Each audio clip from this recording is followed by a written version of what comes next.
Bonjour et bienvenue sur ma chaîne. Aujourd'hui, petite vidéo déballage et test. Tout de suite après le générique.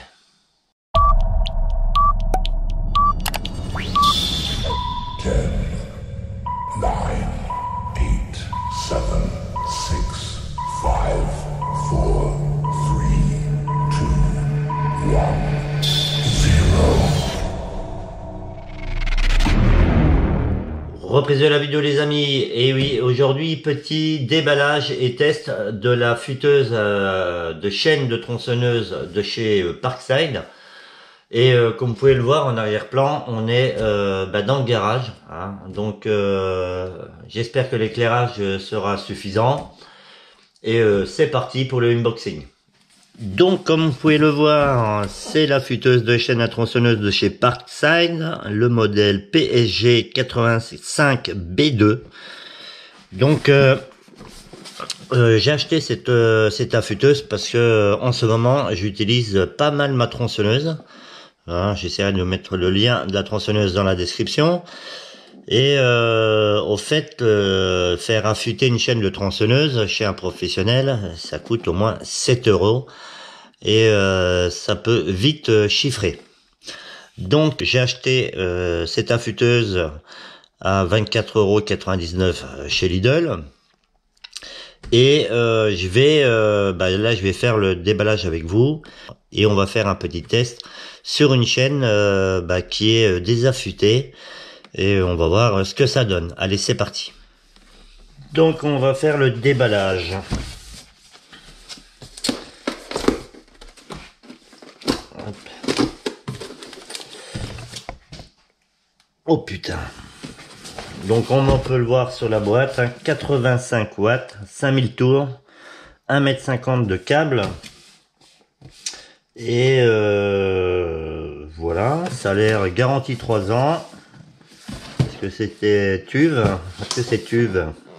Non, c'est pas. Ah si. Vous voyez, certifié TÜV GS. Donc ça doit quand même pas être de la merde. Donc dans la boîte, le manuel.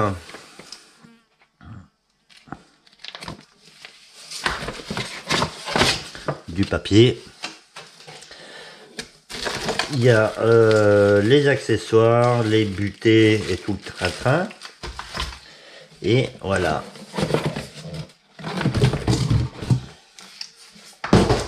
Voilà à quoi elle ressemble conditionnée. En base, je vais dire en alu. Les boutons arrêt et marche, c'est sympa comme ça. Et on va essayer de mettre en place les accessoires. Donc je viens de me faire baiser, j'ai coupé le collier et là le truc a fait, c'est ouvert. C'est pas grave, ça arrive. Il y a un retour de rappel qui est comme ça. On va voir les accessoires. Alors ici c'est pour poser la chaîne, voilà. À mon avis ça c'est 2 écrous de fixation, une petite poignée.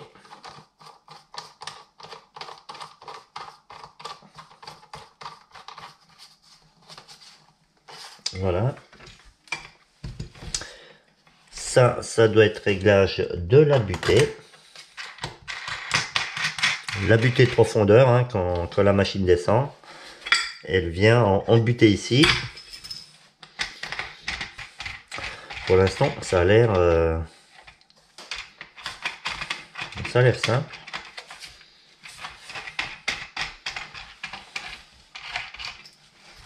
Vous voyez. Et ici le contre-écrou pour maintenir la butée.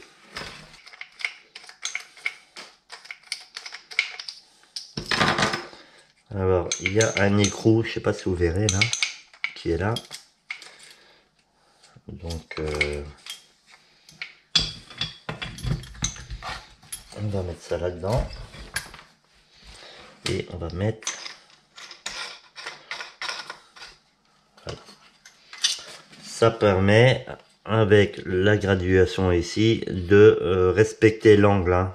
En général, les tronçonneuses, c'est 30 degrés d'angle de travers et 30 degrés d'angle en diagonale. Mais après, il faut bien regarder sur sa chaîne. Donc voilà, c'est monté, ça n'a pas pris longtemps. Et le meilleur, c'est en bord de table. Comme ça. Je sais pas si vous verrez. Le meilleur, c'est en bord de table comme ça. Donc une petite vue d'ensemble, hein, ici la butée pour descendre, et ici, voilà, pour régler son angle.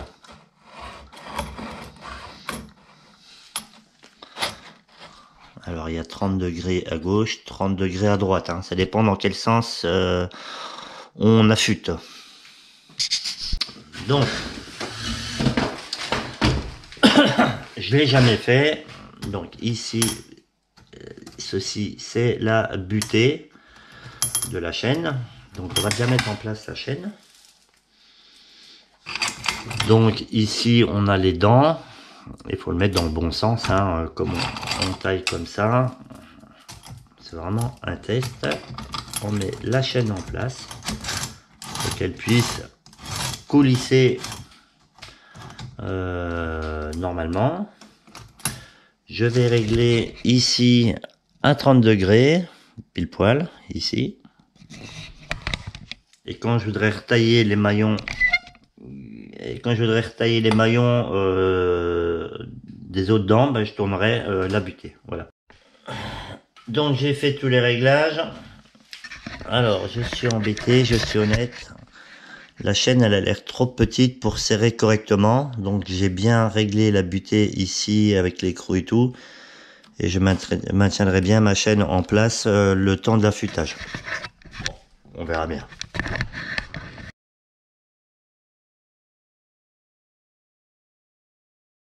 Donc je reprends la vidéo parce que j'avais pas tout compris et j'avais un problème, c'est que j'arrivais pas à serrer ma chaîne ici. Alors ce qu'il faut bien prendre en compte, je sais pas si vous verrez bien, à l'intérieur là il y a un genre de molette filetée et ici il y a la poignée de serrage.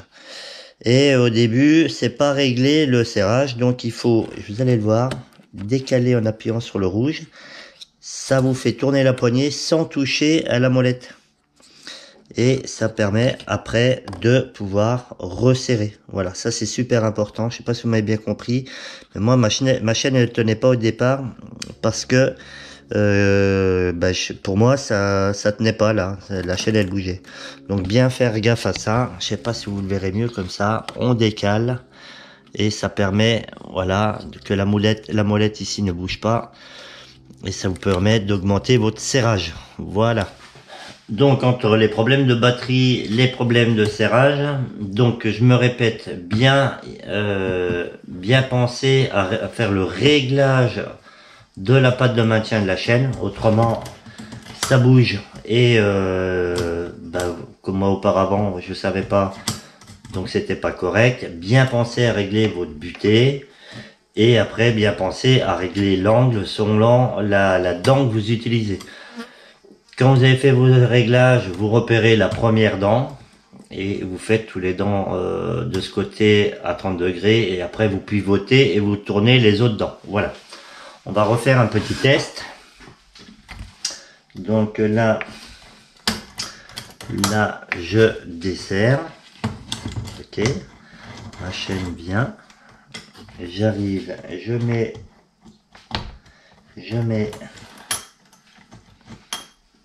Alors, je présente ma dent, je viens en butée, on serre, voilà, on fait un petit test et c'est parti.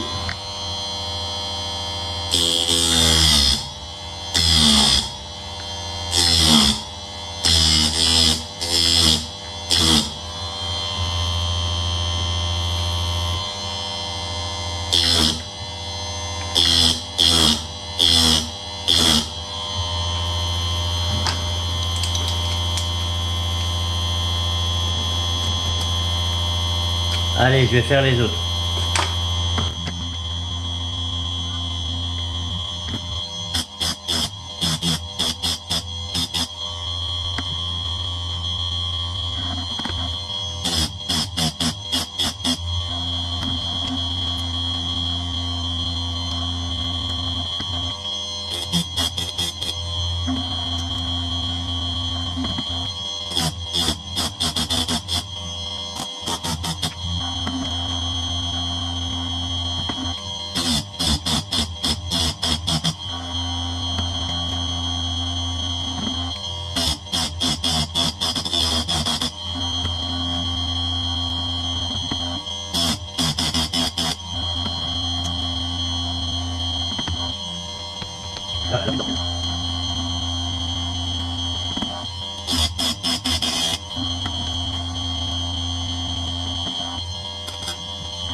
Voilà, je suis arrivé à la dernière dent que j'avais marquée.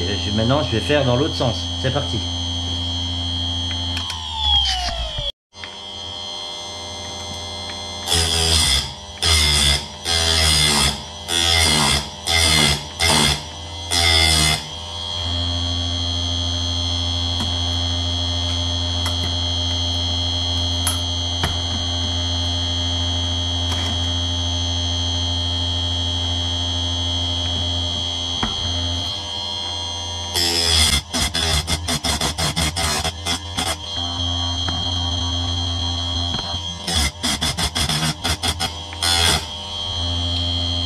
Bien sûr, j'ai pas peint la dent.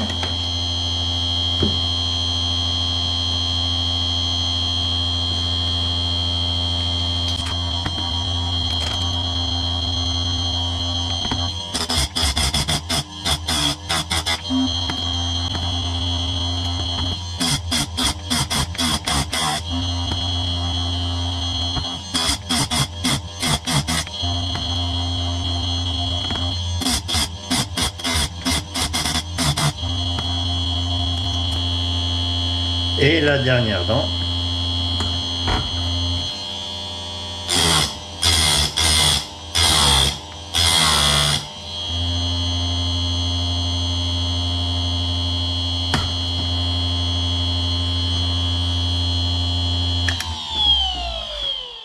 Reprise et fin de la vidéo. Voilà, j'ai fait les deux côtés, hein. Je suis parti sur 30 degrés d'inclinaison. Ce que j'en pense, à part ce problème, et je vais leur montrer parce que pour moi c'était un problème, la petite molette de réglage ici avec la poignée, il faut bien penser, appuyer sur le bouton rouge pour désaccoupler, voilà, c'est ce que je voulais dire tout à l'heure, et augmenter votre serrage, voilà. Autrement, vous faites comment, vous croyez que ça sert pas, et les premières tentatives, la chaîne elle bouge, donc c'est bien prévu pour. Là, je vais regarder dans l'ensemble à quoi ça ressemble, en sachant bien sûr que cette chaîne elle avait été faite par un professionnel, mais moi je suis pas un pro, hein, c'est quelqu'un qui a beaucoup plus de boutiques dans la tronçonneuse que moi, qui m'a dit qu'elle n'avait pas été affûtée pareil dans les deux sens. Il y avait un côté qui a été plus affûté que l'autre. Donc je travaille pas avec la meilleure des chaînes. J'aurai l'occasion de réaffûter la chaîne Rotatech. Franchement, c'est une chaîne qui est beaucoup plus grosse que la chaîne Steel, et elle fait des beaux copeaux, hein. Je peux vous dire que elle envoie pas mal, et à 10 € pièce. J'en avais pris 20 balles en prime, et c'était pas mal. Je vous mettrai le lien de la chaîne dans la description. Voilà, premier, ce que j'en retiens, premier ressenti, le montage très simple, hein. Moi je peux pas le fixer sur mes établis, j'ai pas envie de la fixer, donc ça maintient avec un serre-joint, mais il y a possibilité, il y a deux gros écrous qui sont joints pour fixer à demeure. Et bien prendre en compte les références de sa chaîne, hein, soit sur le guide ou soit sur la documentation technique, pour être sûr que c'est 30 ou 35 degrés, mais la grosse partie des chaînes de tronçonneuses sont à 30 degrés. Mais si vous n'êtes pas sûr, regardez la doc. Et après, à part ce problème de serrage de chaîne dans le guide, j'ai pas une mauvaise impression. Voilà. Elle est très légère. Elle a un petit éclairage LED. Je vais vous le remontrer. Elle a un petit éclairage LED, bon, qui paye pas de mine, mais qui a le mérite d'être là. Et dans l'ensemble, pour 24 €, franchement, bah moi je dis que c'est pas trop mal dans l'ensemble. Voilà. Donc fin de la vidéo. Comme je dis en chaque fin de vidéo, faites attention à vous, à vos enfants, à votre famille et à vos proches. Faites attention à vos animaux domestiques et à tout ce qui vous est cher. Et surtout, restez attentifs et vigilants. Allez, ciao, merci et à plus sur ma chaîne.